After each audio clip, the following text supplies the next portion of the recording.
The picture I begin with is the command center at Cyber Command, located in Fort Meade, north of Washington, D.C. It's co-located with the National Security Agency, and it monitors threats to defense and intelligence computer systems and is the hub of the U.S. offensive capability, and I'll talk about those things.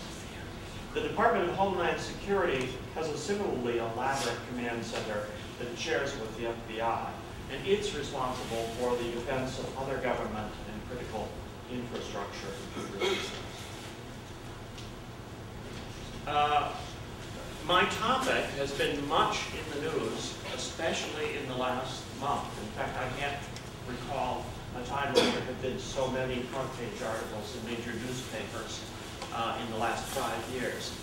As you can see, there's an article just a couple of days ago in Cyberspace and New Cold War, an article on China's cyber warriors, and I'll say something about that.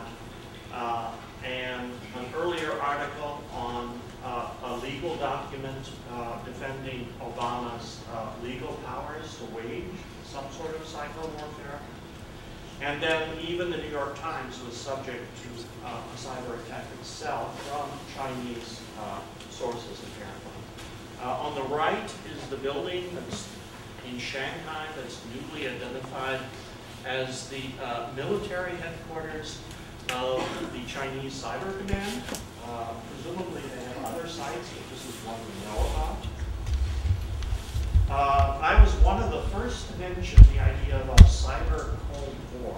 It's not a phrase I think that's especially wonderful, but authors such as Richard Clarke had predicted an imminent, highly destructive attack on U.S.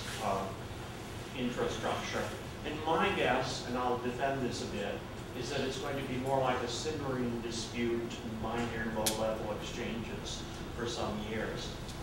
Also, one of my other topics of interest, preemptive war, is relevant to this. It's kind of a nasty topic, but nevertheless it overlaps with some of the issues.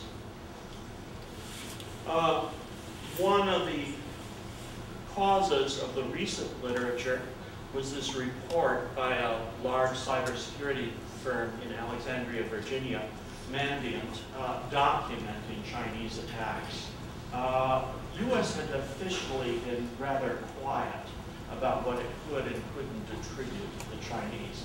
But Mandiant was not so reluctant, and they came out and gave an elaborate justification and list of all of the malware and various attacks that had emanated from China.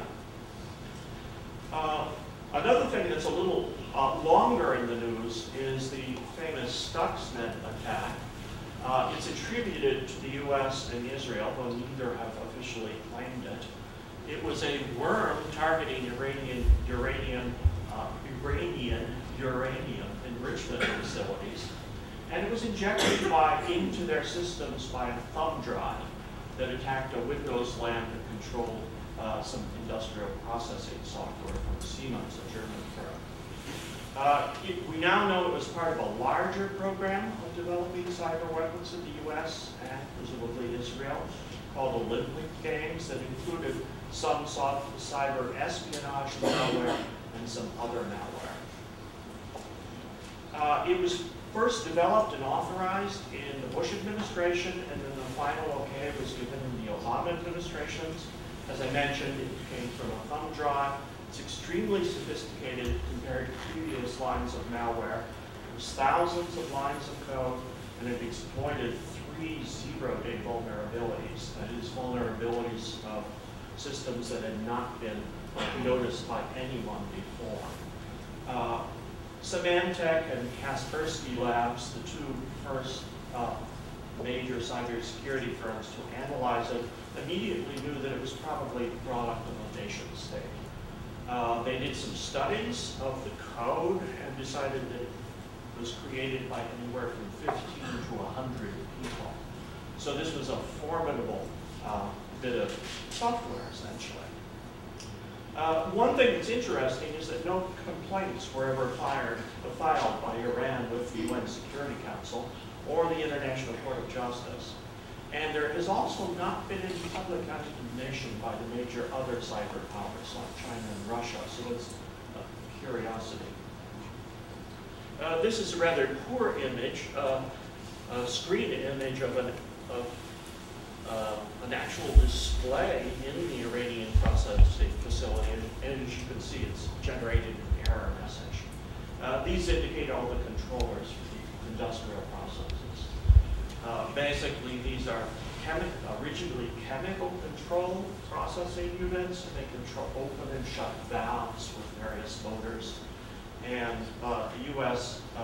And Israel succeeded in damaging thousands of centrifuges that were purifying this uranium by making the operators think that the centrifuges were going slower than they actually were. So far as we know, no one was killed and no uranium was released, but the damage was apparently extensive, which set back the Iranian program months and years. Also in the news a bit further back was the founding of U.S. Cyber Command. As you may know, there are various commands in the U.S. military structure. There's Central Command with charge for the Middle East. There's North American Command. There's Southern Command, responsible for South America. And there's the Pacific Command, of course, a very big area. And a new command was created with a 4-star general at its top, and they nominated Keith Alexander, who was already the director of NSA.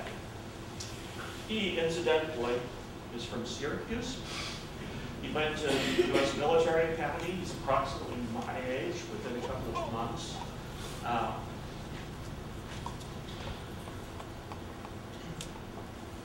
Some people have said he's the most powerful man in the world. Other people, maybe a little bit more medieval, have said that he's the most powerful person in Washington, D.C. that you're not likely to have heard of. I think primarily that's because of his directorship of NSA, which is a vast signals intelligence spying organization that's worldwide in its scope and has a budget of tens of billions of dollars. Here he is pleading with hackers at the DEF CON hacker conference in Las Vegas. Notice he swapped his uniform for jeans and a t-shirt, pleading with them to apply for jobs at NSA and Cyber Command. So there are jobs out there in cybersecurity and cyber warfare. Now, cyber warfare is actually one of a fairly large number of kinds of modern warfare that have posed policy, ethical, and legal challenges that hadn't really been discussed or contemplated before. Among these are asymmetric warfare, or what's called counterinsurgency, COIN. The war on terror is a good question whether that's a war and whether traditional ethical and legal norms apply to it. There's the ethical issue of targeted killings, essentially assassinations, which had until recently been ruled out as a tool of U.S. military forces. Drones, unmanned aerial vehicles, autonomous and robotic weapon systems, non-lethal weapons, which have been developed by the U.S. but not deployed. There are an array of these. Humanitarian intervention is one of the big puzzles. It's the use of military to go in and essentially forcefully pacify areas. That's not actually legally permitted by traditional laws and ethics of warfare. And lastly, there are some really exotic and I think somewhat dangerous weapons. One of the most famous is the electromagnetic pulse weapon, and there's been a lot of speculation that there's some government motion and even some public awareness of what those consist of. Those of you who watch a lot of TV, like I do, may know that there's a TV show, Revolution, which is loosely based on EMP weapons, which essentially black out electronics. The framework our present understanding understanding of international law and to a certain extent the ethics of war, developed in 1945 when the UN was founded. But the authors of the founding charter of the United Nations were mainly concerned to rule out the kinds of wars they had seen earlier in the century. They did not anticipate, I think, any of these newer forms of conflict, and they didn't attempt to provide any justification or forbid them either. Here's a little definition of cyber warfare. I distinguish between cyber warfare and active cyber warfare and cyber war. Cyber war would presumably be a large-scale exchange of attacks. Acts of cyber warfare, however, would be rather low-level and local. They're nation-on-nation attacks or uses on information processing systems of other nations, intentionally to inflict harm, usually just on the information processing systems itself. There are a variety of kinds of it and a variety of means by which it can be brought about. One is cyber espionage, and I'm going to be talking about the ethical issues of that. Another is the theft and use of intellectual property, either breaking into industrial computers or breaking into Department of Defense or other government computers and stealing plans for this or that device or this or that technique. It can be interference with the website, which is more or less like old-fashioned radio jamming. It bombards and makes useless the website so that the computers behind it are still functioning, but it no longer functions as a website.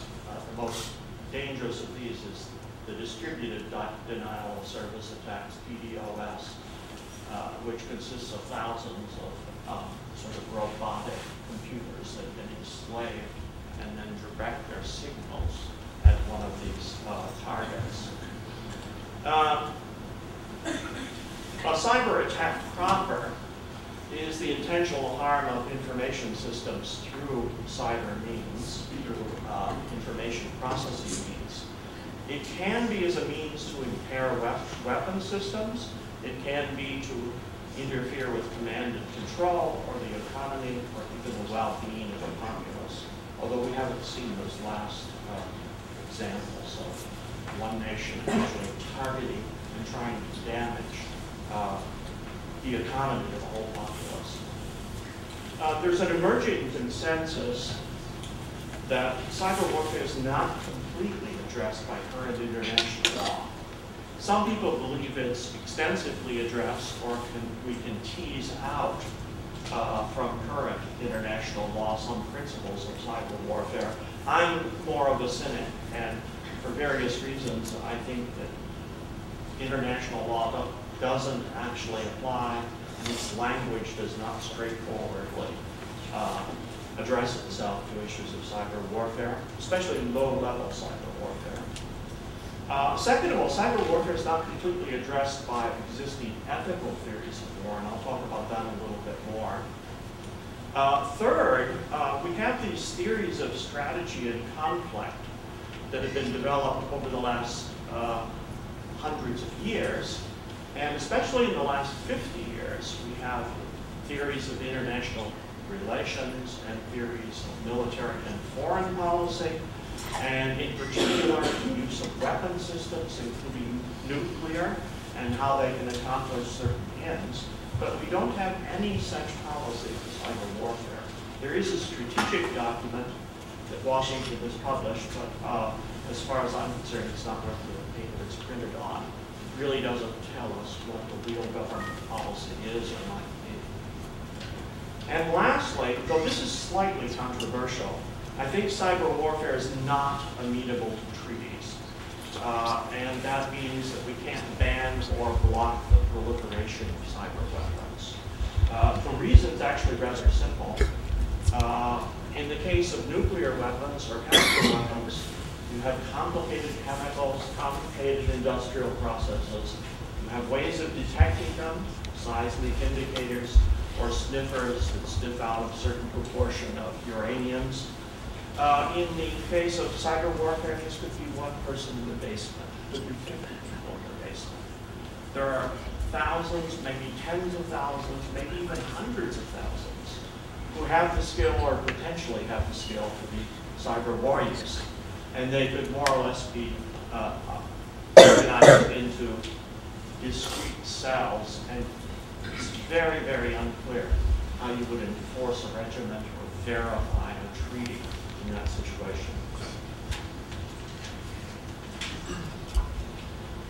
Traditional ethics of war has been called just war theory, and it lists, let's see, there are 6 here, sometimes a list of 7, sometimes 5. The first of which is just cause. Just cause has traditionally meant that one can start a war or respond to a war only if one has been attacked or invaded. An attack in this sense usually means deaths or destruction. Now later we're going to see, cyber warfare doesn't involve any of those things. There aren't any people or machines that are doing the invading. There's electromagnetic radiation maybe and electrons doing the invading, but those we freely allow to pass through our borders anyway by various radio treaties. There has to be right intention. That doesn't really affect this. Proper authority. Now, one of the problems in cyber warfare is knowing who's at the other end and whether a war has been authorized, or an attack, cyber attack on you, has been authorized at high levels of that government, as opposed to just what are called patriotic hackers, as I said, hackers in the basement. There has to be a likelihood of success, so you can't just engage in a war and just randomly do damage to the other party without any hope of stopping the threat or ending the war. And there has to be proportionality. That is, that it has to be an instance of a policy likely to minimize harm to all in the long run. And finally, it has to be a last resort. That's a condition that cyber warfare probably raises questions about. There are some peculiarities of cyber warfare. These are peculiarities that even distinguish it from other sort of problem cases of, say, humanitarian intervention or drones. One is that acts of espionage and even theft of patents have never been treated as acts of war that would justify a forceful response. So we have laws against spies, which is roughly, if you catch them, you can do things to them. But we don't have any laws that a country is in the wrong if it's trying to spy on you. In fact, there's a famous case that was just in the news again, and that is that Israel spies on the U.S. And they're trying to get one of their previous spies out of very long-term incarceration. So spying has always gone on, and nobody has made a big deal of it. Likewise, I'm sure nations have stolen secrets from each other, and that has never been cause for war. Now, this is a case where I think General Alexander has gone a little too far, and where our legislators have gone too far. They've called cyber espionage and these kinds of thefts, they've called them attacks. Well, they're not attacks in the traditional sense of intentionally doing harm to a party. They didn't involve real physical violence in the straightforward sense. Another problem is what I call the ontological problem of cyber warfare, and that is that the kind of damage or harm is not likely to result in numerous deaths and permanent physical damage to many facilities. Now it could, certainly, and Richard Clark and others have argued that we have to worry about that concern. I think the worst concern, however, is this minor damage to the functioning of our information processing systems. So we might have a nation interfere with our stock markets for a week or two. We might have them interfere with our banking for a week or two, we're probably not going to see large-scale destruction, at least from the major cyber powers, and they're the ones with the ability to do so. I've already alluded to this. Part of the problem with cyber warfare is definitional. It doesn't fit the standard model of war or warfare, which involves invasions and physical intrusions into the sovereign country, the sovereign land of another country. And it doesn't involve deaths. It just involves electrons, more or less. The UN Charter, which I alluded to earlier, from 1945, talks about use of force. This is what it bans in its rather programmatic Article 2. It prohibits the use of force against the territorial integrity or political independence of any state. That seems to be a traditional political attack using armies, and cyber warfare is not that. Article 51, which allows the use of a counterattack in case one has received an armed attack, is likewise problematic. I mean, are cyber attacks armed attacks? What do you mean by arms? They're not traditional arms. They're not traditional guns, planes, bombs, and so forth. A fourth problem, and this may be alleviated or mitigated in the future, is what I call an epistemic problem. And that epistemology concerns issues of knowledge or reasonable belief. And in cyber warfare, one will often lack real-time information that one has been attacked. So far as I know, this is almost unique in the history of warfare, not knowing whether you've been attacked or not. Now, maybe before there was communication of any robust sort, some king may have taken weeks to realize that his orders had been penetrated, but some people knew. In the case of cyber attacks, one may not know for weeks or months that they've been penetrated. So this is a very unusual case. Not only will one not frequently know that one has been attacked, you also won't know who exactly is doing it, at least not right away. As I mentioned, the Mandiant study is years in the making. It took years to document that the Chinese were responsible for these attacks. And the big problem then is, can a probable attacker be counterattacked if you're not sure who it is and what level of authority it's coming from?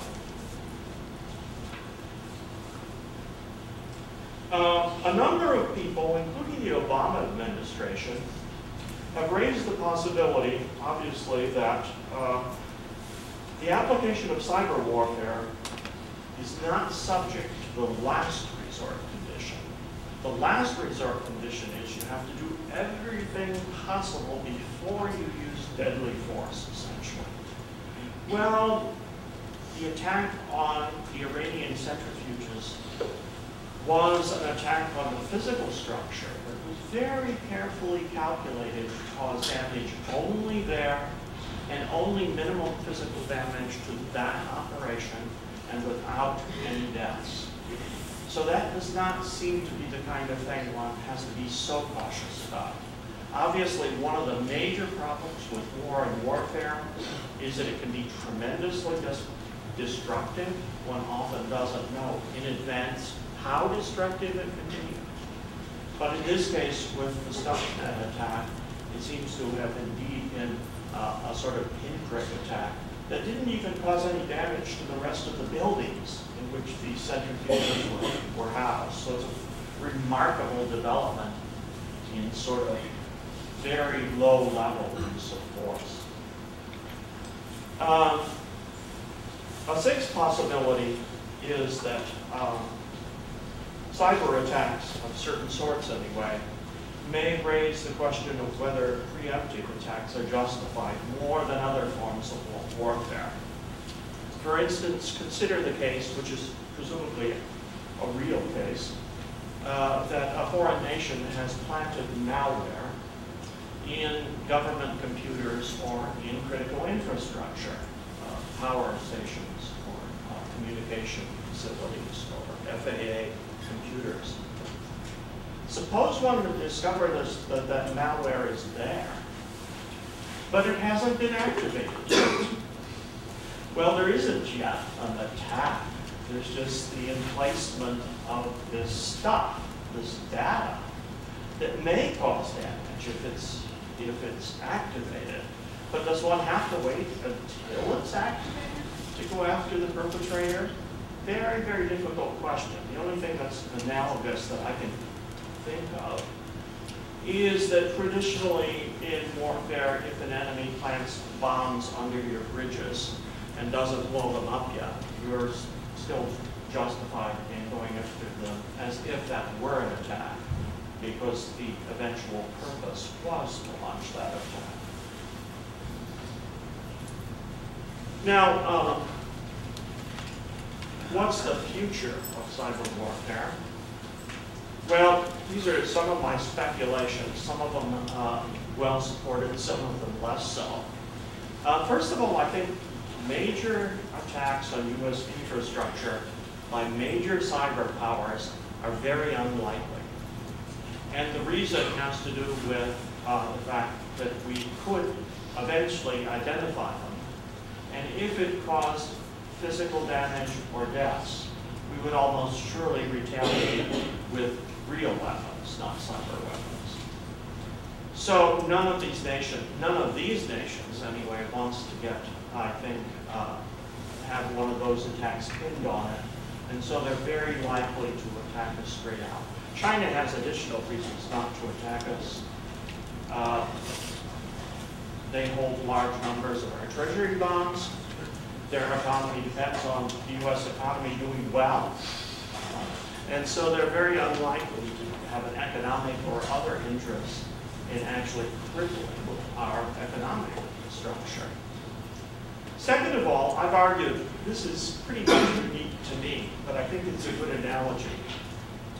Some people have pointed this out or something similar to it. Our present strategy, which is more or less to hunker down and pull all the cyber security we can against the Chinese and the Russians and so forth, is a purely defensive one, and in the long run is a losing one. First of all, it's likely not to be successful, perfectly successful in the long run, and eventually malware is going to penetrate the perimeter of our information systems. Second of all, defense is very expensive. Defense in all kinds of warfare typically runs 10 times as much as offense. So deterrence, and this was something that was discovered in the nuclear era, deterrence is cheaper. That is, you threaten to launch nuclear weapons if they do, rather than building shelters for all of your populace. Israel's in a similar dilemma there about how it protects its citizens. There could be, probably will be, in the near or distant future, progress on the attribution problem. The attribution problem is this problem I mentioned before as the epistemic problem of figuring out whether you've been attacked, and if so, exactly by whom. Once the attribution problem is solved in real time, then you might be able to have workable treaties, because you could have verification. But as I argued earlier, it would be a very strange treaty to sort of go around saying, let's all forbid this, but nobody can see, nobody can determine who's using the weapons or if they're being used. So treaties have always gone hand in hand with verification. Part of the problem is that the internet, and indeed our operating systems, were never designed with security in mind. They were just added on to. Originally, as some of you probably well know, the internet had its origins in DARPANet and CSNet and some other small academic networks. And those were primarily sort of gentlemen's rules of let's play nice with each other.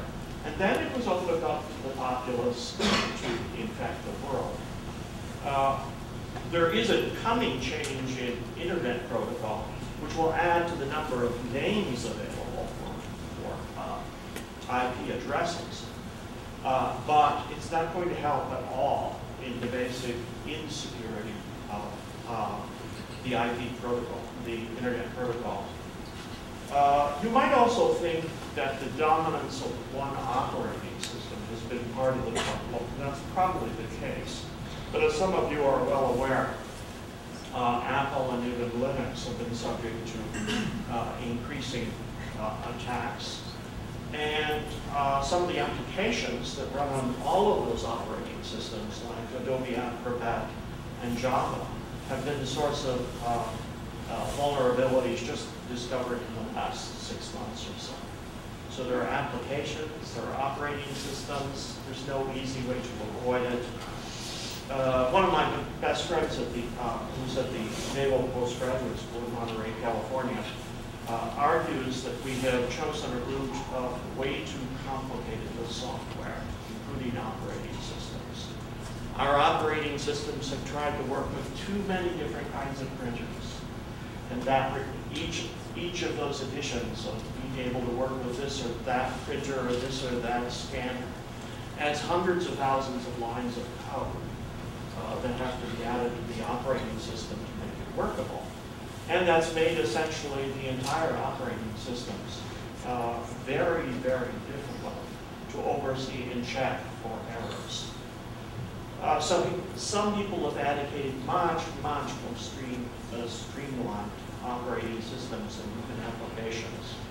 Another lurking danger, and as far as I know, I'm the only one who's written about this, is what I call other than internet cyber warfare. And we know that there are some cases of this, and that is cases of foreign nations embedding malware in integrated circuits themselves. And the U.S. is in an especially vulnerable position because most of its integrated circuits are fabricated in other countries, and most of our computers are assembled elsewhere. Those could all have not internet bugs built into them, but bugs built into the very hardware. And that includes every peripheral. Every printer now is intelligent, every scanner, every device you attach to it, every cell phone that's in Wi-Fi communication or could be in Wi-Fi communication with your computer is subject to this kind of implantation of malware directly, having it flow in through the internet. There's also a possibility that we need, and this is something I've been agitated for, revisions to our moral thinking about war, including more thought about what's sometimes called force-shorted war, things like sanctions, which are actual uses of force. I mean, trying to bring a nation to its heels, to use Clausewitz's sort of view of what war is about. But you use gentle force rather than killing them or blowing things up.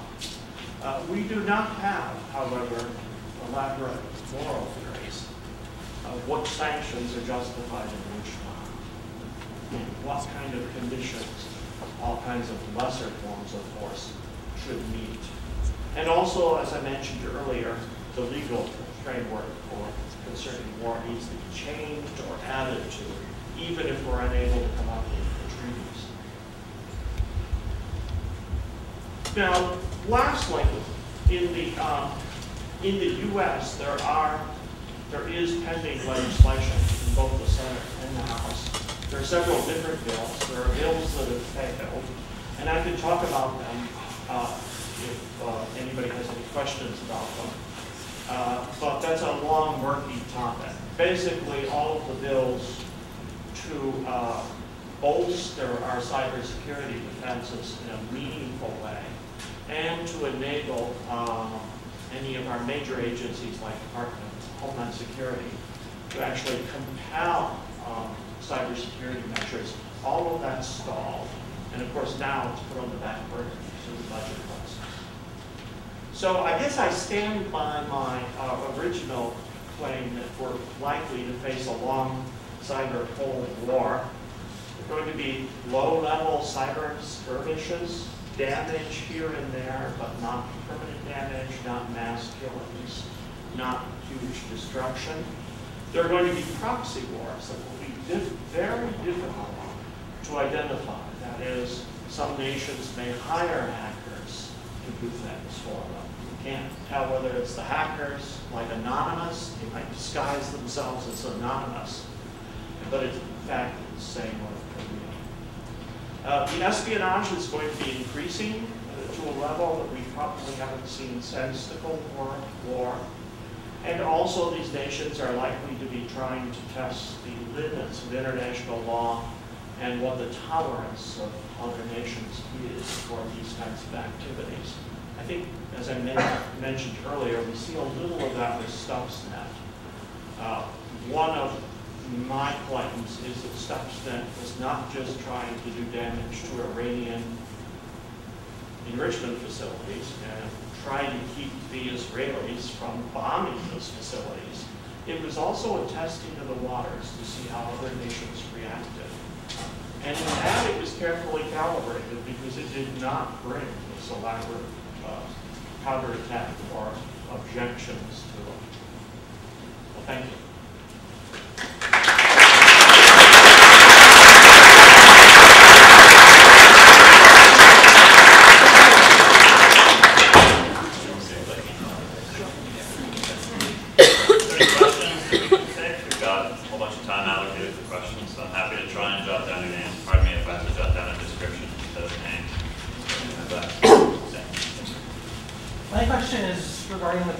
About physical harm and even death from some of this. You alluded to the FAA. There's other things, presumably with hospitals and other types of things. Is it a difference of kind or just a difference of degree in terms of attacks on infrastructure that actually would have a considerable impact on human life? Well, I think there are attacks that are likely to have inadvertent such damage. So now that's a problem because it may not have been intentional that it results in unemployment and thus suicides of people, something like that. And this is one of the big problems with warfare in the past is we've been very poor at calculating in advance the many diverse side effects and the causal chains going all different directions. So in part, this is a problem of warfare of any sort. Anytime you do damage or intentional harm, it could do more than you think or in ways you didn't expect. Now, I left out, say, Iran and North Korea from my list of countries that are not likely to attack us.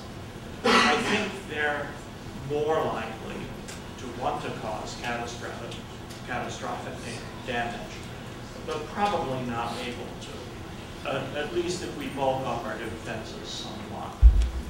So, yes, I mean, it could get worse. Another way it could get worse is if there's accidental damage and then another cyber power retaliates. So you could get escalation, just as in various war scenarios in the past.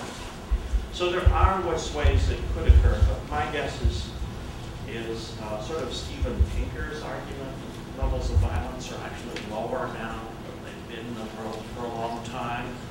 And there's uneconomic and political and intellectual dependence on each other, at least among the industrialized nations, that acts to counter what had been forces that impelled these nations forward to actual destructive wars. That's a very good question. Yeah. You mentioned that one of your predictions is regarding that our present strategy in cyberspace is a losing one. Hinting that the fact is that it's a mainly defensive strategy. from research I did last semester, I found that the U.S. has been very discreet about revealing its capabilities offensively in cyberspace. So I guess my question is, how do you substantiate that claim when we really know very little about the offensive capabilities in cyberspace?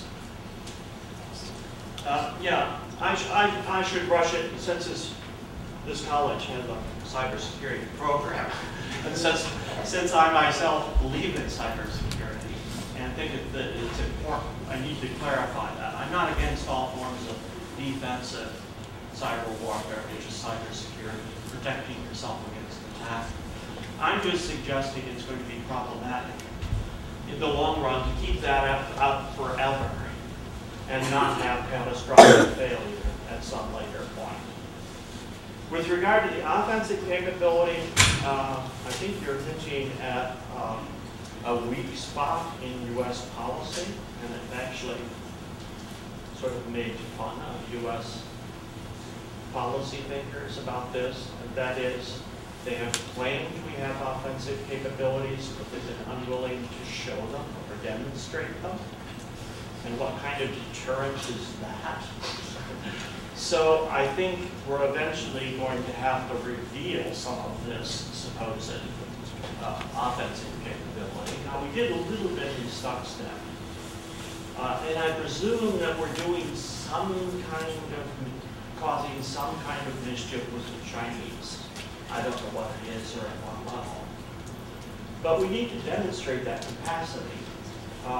In the most famous and painful case of deterrence, the U.S.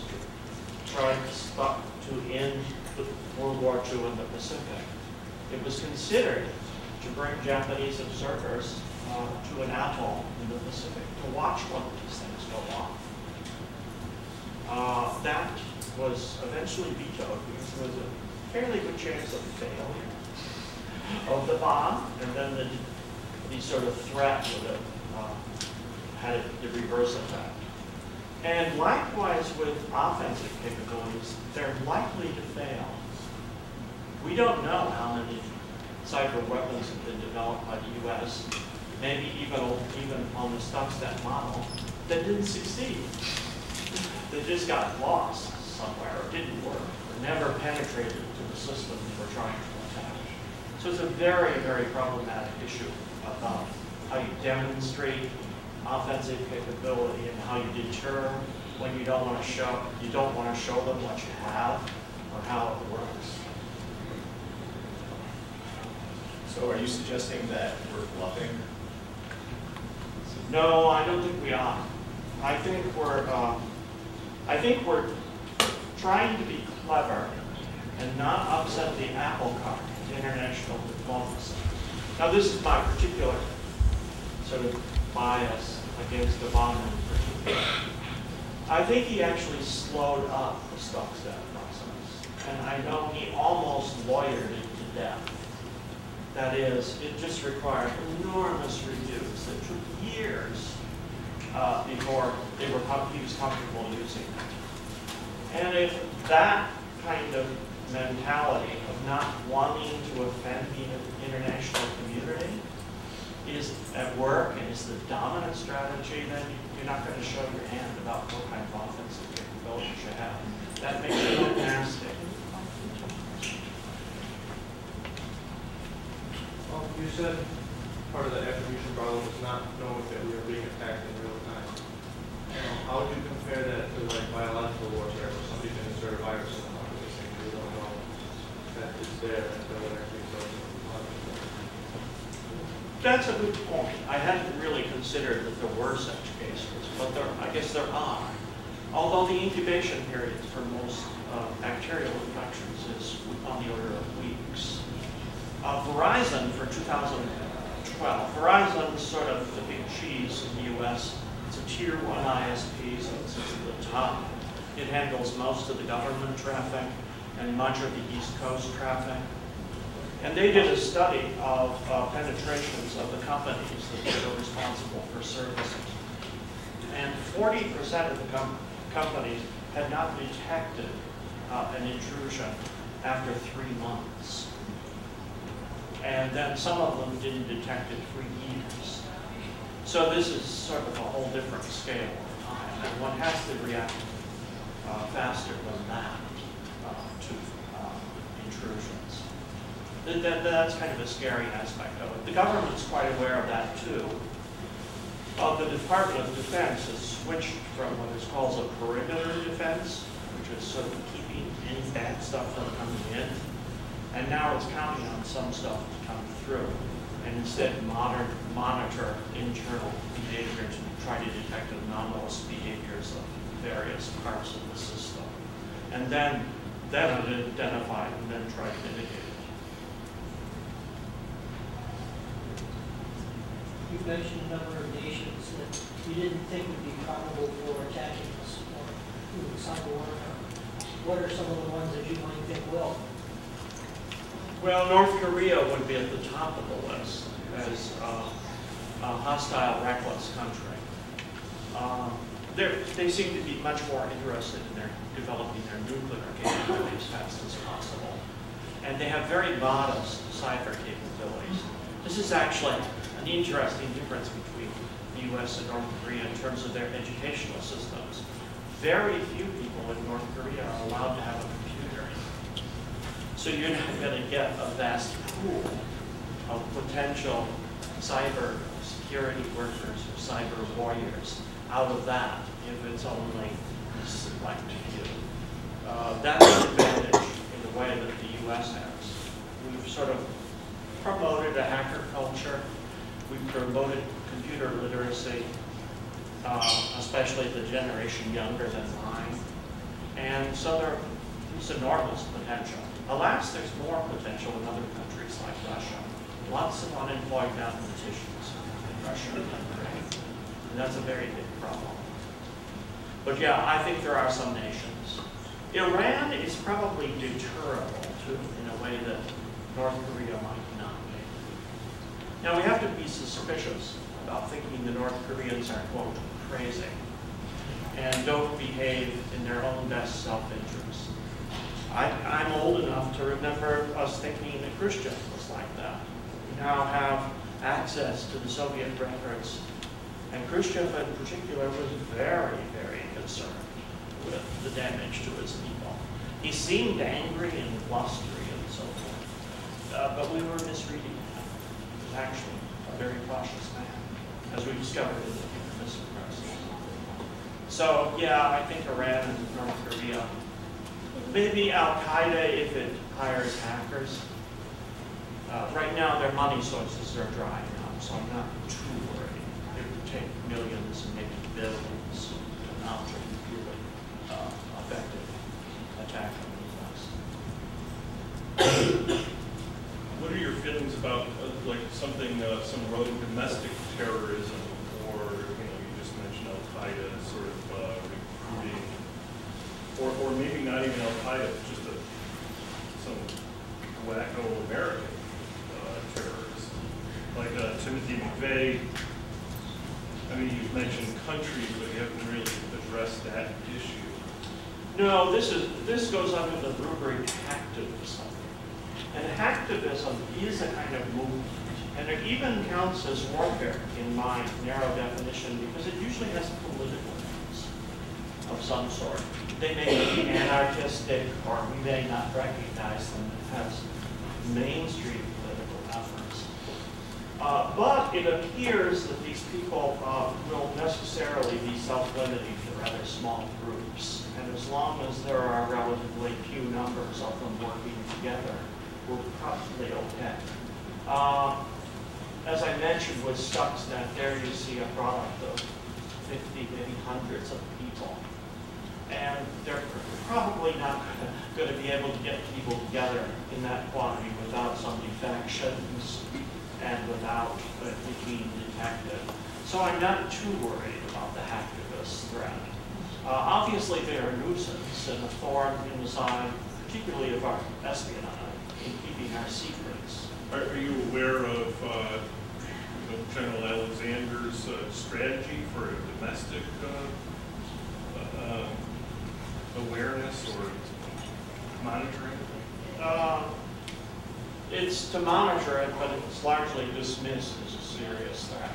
I don't know if that's right.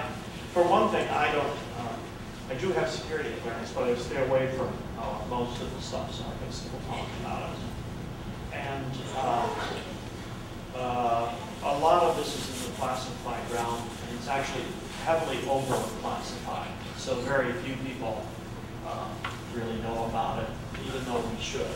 Like, I think academic policy experts should be allowed to think about this stuff, like what's a deterrent strategy for cyber, just as they were in the 50s and 60s. They were encouraged to think about deterrent strategies. But this is so hush-hush and so strange, and so new, that I don't know. But what I've heard from my military and civilian policy people is that they do not think it's of the scale of the other things I've been mentioning. How do you explain the U.S. government's love-hate relationship with hackers? I mean, in the early 90s, we praised them and tried to recruit them as much as we could. Then it seems like in the early 2000s, we tried to lock up as many as we could. And now it seems like we're trying to recruit them again. How do you gain their trust? I think that's been very difficult. I mean, partly the hacker mentality has itself matured. Now you have black hat hackers, you have gray hat hackers, you have white hat hackers. White hat hackers, in their most extreme form, are those who try to hack into industries or the government in order to reveal to them what their weaknesses are.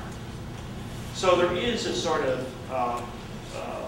confluence of interest, but you're quite right, they had been condemned, and then suddenly General Alexander shows up in jeans at DEF CON and tries to wow them and persuade them. And it's a hard sell. It's also a hard sell because in order to work at Cyber Command, or even DHS, one has to have a lot of security clearance. One can't be born overseas. One can't have too many foreign friends. One has to be drug tested and can't have a history of drug use.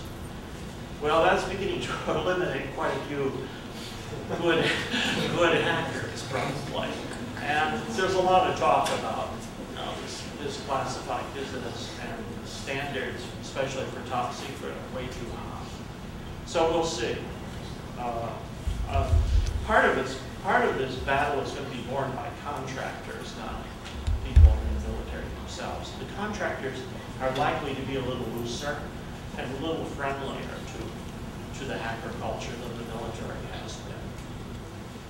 Oh, by the way, I've worked for a year at the Naval Academy doing research on cyber warfare with a research group there. And we were taken into their hacker labs and trained by their teachers from NSA. And the same story goes for West Point. In fact, West Point and the Naval Academy have a big challenge about who can hack into those systems.